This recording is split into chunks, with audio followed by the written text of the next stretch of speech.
Recapitulamos la noticia de esa resolución esperada por el caso Derbi en el Atlético de Madrid.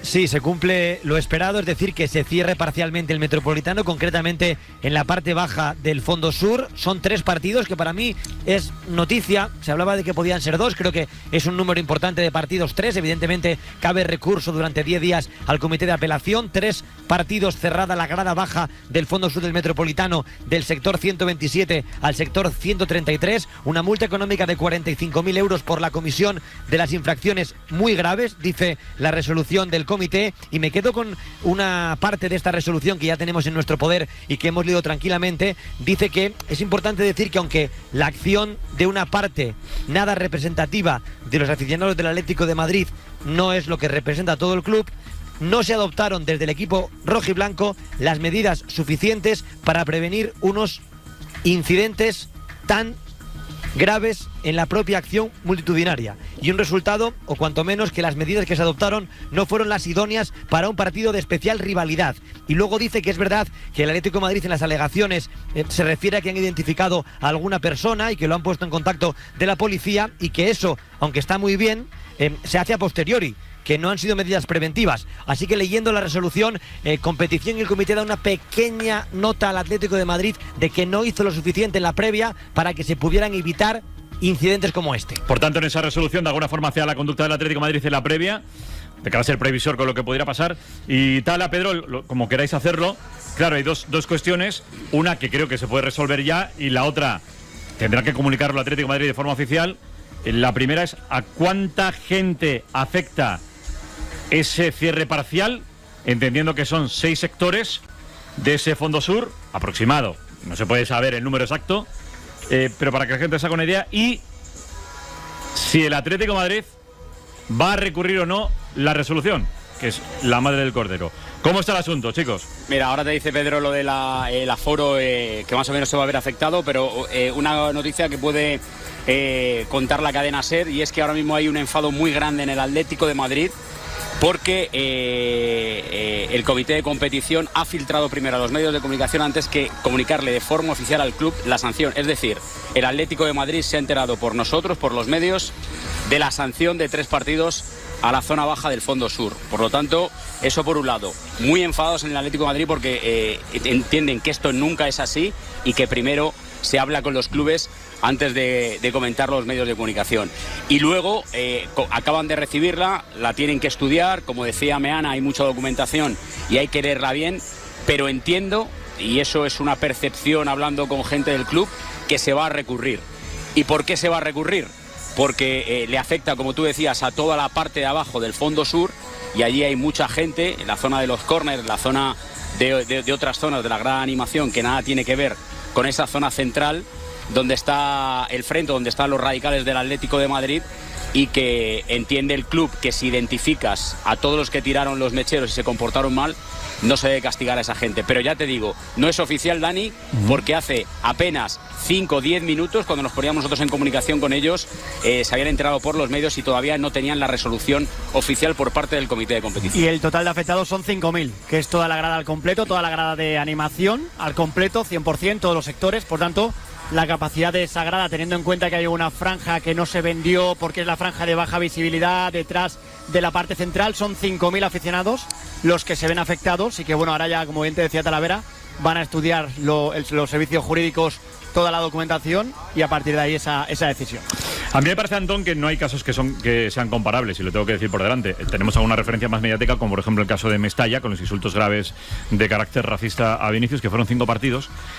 Luego, digo que es importante lo de si el club, Antón, decide o no, más allá de la opinión. Yo tengo una opinión sobre lo que creo que debería hacer el Atlético de Madrid, pero la tengo como aficionado al fútbol.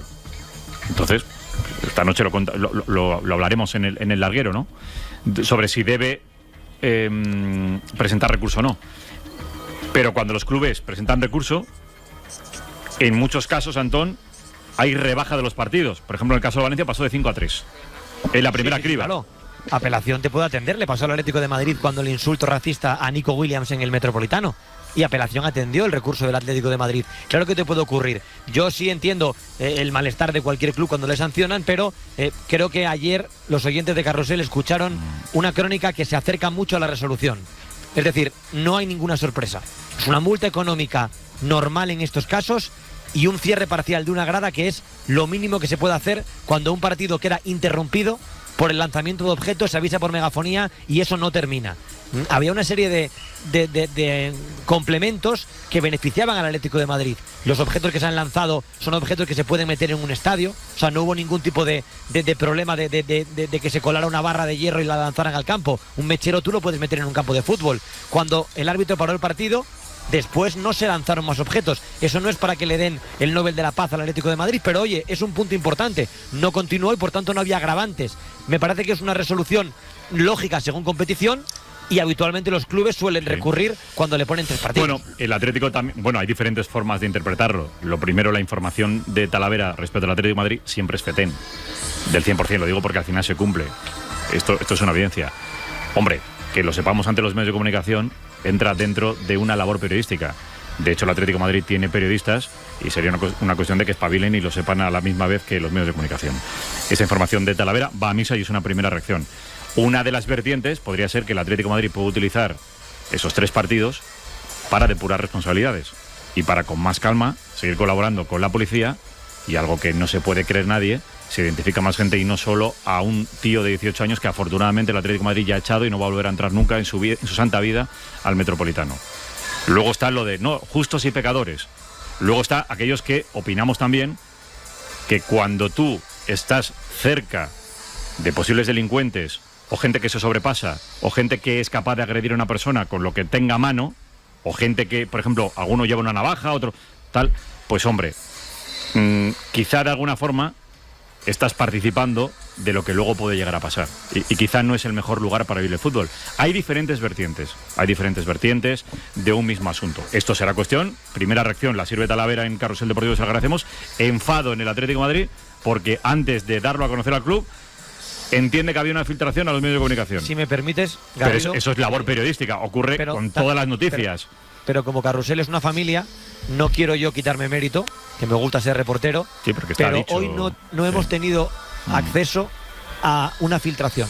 O sea, hoy nos lo han comunicado. Sí. Yo creo que nos hemos enterado, los periodistas que seguimos los temas del comité, todos a la vez, y lo hemos contado en nuestros medios a la vez, y nos han dado la resolución en mano para leerla. Sí. O sea, no ha habido una filtración, que a veces pasa, que conseguimos un scoop, una noticia y la avanzamos en la radio. Hoy los oyentes de otras radios, los que estaban viendo la tele o leyendo la prensa, se han enterado a la vez. Ha sido una comunicación oficial del comité. Y eso es lo que ha molestado al Atlético de Madrid. Bueno, pero sí, entiendo que en primera instancia puede ser una molestia, pero el fondo de la cuestión es otro. Quiero decir, es otro. No es el acompañamiento a un tema, no son las patatas fritas, sino que aquí está el solomillo encima de la mesa y hay que atacar el asunto. Por cierto, y esto lo digo sin malicia y sin ningún tipo de ironía, el Atlético de Madrid ha puesto como excusa como versión oficial, no digo excusa porque ya estaría dando por hecho que no ha ocurrido. También tengo una opinión al respecto. Hoy no ha hablado Enrique Cerezo. Hoy el presidente del Atlético de Madrid no ha hablado, aludiendo Pedro a que creo que el avión ha llegado tarde y tal. Entiendo que ahora que ya está en Lisboa, supongo que, como es habitual, atenderá a los medios de comunicación o a la tele que tiene derechos antes de que arranque el partido. Porque esto, Pedro, entiendo que es lo común. Sí, a ver, para ser justos y claros, porque al final yo creo que en este asunto todo ya merece que seamos escrupulosos. Sí. Enrique Cerezo, el por qué no da la rueda de prensa habitual de cada partido de Champions en casa y fuera, que es siempre, hoy es porque su avión llegaba más tarde, pasado al mediodía. La rueda de prensa habitual siempre es 12:30 a 1, por tanto se juntaba con el almuerzo oficial. Eso es el motivo oficial que da el Atlético de Madrid. Pero que ahora tiene otro foro en el que suele estar siempre. Sí, pero te digo, luego ha llegado a la carrera, llegando a la carrera en el hotel, justo antes de ir al almuerzo. Lo digo porque sí que el no ha hablado, al final te pueden decir sí que ha hablado porque haya dado 2 declaraciones No ha en la hablado. carrera, No. televisión Y el española Atlético de Madrid corriendo. no puede decir que ha hablado porque no ha hablado. No lo dicen, te lo digo Vale, yo. no, Es decir, por porque hemos si acaso. escuchado en Ser Deportivo justo cuando llegaba. Te he escuchado. 10 segundos. Sí, de a Silvia Barba le ha dicho 2 palabras, sí, al Correcto, compañero de ¿vale? televisión española. Y ahora lo que dice la previa del partido es que efectivamente tiene que atender a la televisión oficial con derechos como hace todos los partidos. Eso es lo que suele hacer siempre, y hoy lo que ha variado es que no ha habido rueda de prensa oficial y el motivo es ese. Pues, a partir de ahí cada uno se lo tiene. La emitiremos en directo. Dani. Para reaccionar, ya seguimos analizando la pregunta de Itu y sigue hablando Tala, decía así tú. ¿Qué considera el comité de competición el artículo? ¿Es grave? Es que en la resolución, Antón, si te digo la verdad, no llego. Muy grave. Muy grave. Muy Vale. grave. Muy grave. Es sí. que esta es la diferencia. Muy grave. Porque entonces aquí ya han aprendido. Cuando dijo la ministra que iban a ir con todos, que iban a ir con todo. Porque una barra que le cae en la cabeza al jugador del Sevilla, a Jordán, Joan Jordán, sí. en el Betis Sevilla, el comité de competición sancionó que te peguen con una barra, lo sancionó como grave. Sí, sí, sí. La comisión antiviolencia lo dijo muy grave y se libraron de el cierre. Y disculpad un Antón, segundo, Antón. perdonad, es que también tenemos la resolución del partido del Español de la semana pasada y el Villarreal. El botellazo al colegiado. Correcto. Procede imponer al Español de Barcelona una sanción de multa de 3.000 euros por infracción del artículo 107.2, así como el apercibimiento de clausura de las instalaciones en caso de reincidencia. Por tanto, no se cierra nada del campo del Español. Dice que nos encontramos ante un incidente que se produce una vez finalizado el encuentro, cuando el colegiado se dirige al túnel de vestuarios, por lo que el lanzamiento del vaso no tuvo relevancia en sentido estricto en el desarrollo del partido, ni por otra parte causó lesión al árbitro. Es un incidente aislado, protagonizado por un único espectador, que según consta en la documentación obrante del expediente, es localizado e identificado por la intervención de las fuerzas de seguridad y con la colaboración del club. Es la resolución que hacen del vaso que impacta la semana pasada en el árbitro en el partido Español-Villarreal. Dicho queda, vamos a cerrar esta primera conexión. Estamos también en Lille. Creo que Tala quería apostillar algo. Yo simplemente decir que, por supuesto, emitiremos en directo la comparecencia del presidente del Atlético de Madrid, Enrique Cerezo, porque es un asunto suficientemente grave como para que el presidente del Atlético de Madrid, ya que tanto se molestan por las filtraciones a los medios de comunicación, que él de primera voz pueda decir qué va a hacer el Atlético de Madrid. Y yo eso lo espero del presidente del Atlético de Madrid. Eso es lo que tiene que hacer un presidente. Eso es lo que tiene que hacer un presidente. Comparecer y decir, vamos a recurrir, no vamos a recurrir, lo consideramos justo, lo consideramos injusto, los 5.000, los 60, la colaboración policial, ¿qué vamos a hacer con esta gente? Eso es lo que es lo mínimo exigible a un presidente de comunidad. No ya de primera o segunda división en un equipo de Liga de Campeones o un club tan potente y tan grande y tan respetado como es el Club Atlético de Madrid. Tala, perdona. No, nada, simplemente lo que iba a decir es que se podrá estar de acuerdo o no de acuerdo con cómo actúa el Atlético de Madrid o cómo actúa el presidente del Atlético de Madrid, pero creo que si hay alguien que no es dudoso de hablar con los medios de comunicación y de prácticamente muchas veces metiéndose en jardines, en líos y equivocándose, es el presidente del Atlético de Madrid. Por lo tanto, yo creo que por lo menos el beneficio de la duda lo tiene, al respecto de por qué no ha hablado hoy y el beneficio de la duda creo que se lo ha ganado, porque hay otros presidentes que ni beneficio ni nada ni hablan absolutamente De nada. hecho, Dani, te digo una cosa. Yo creo sinceramente que aquí, y todos vamos a pensar igual, la magnitud del asunto lo que requiere es otra cosa. Y es que Gilmarín, que es el que manda, y lo sabemos todos, de la cara. Sí, pero como Gilmarín, que evidentemente debe comparecer, estoy con vosotros, no lo suele hacer, y efectivamente, como dice Tala, el presidente del Atlético de Madrid suele hablar, y muchas veces, por cierto, mete la pata, como por ejemplo la semana pasada, que dijo que no había gente en el Atlético de Madrid antirracista y racista, y luego tuvo la oportunidad que le brindó la televisión de rectificar y dijo no hay nada que rectificar, es decir, metió el zanco 2 veces, la primera por un lapsus y la segunda, sabiéndolo, metió el zanco. Pues entonces hoy es al que esperamos. A Miguel Ángel Gilmarín desafortunadamente no se le espera. Bueno, igual Tomás Reñones también tiene una visión profunda sobre lo que pasó. Le digo porque el Atlético de Madrid a veces se cabrea y hace su labor, evidentemente, llamar a los medios de comunicación. Por supuesto, faltaría más. Aquí estamos para hablar de cualquier historia. Pero bueno, pues hoy esperamos que hable Enrique Cerezo. Como dice Tala, bueno, pues sí, por supuesto que se le concede el beneficio de la duda. Si ha llegado tarde el avión no pasa nada, pero ahora suele hablar, así que hoy tendrá que hablar también.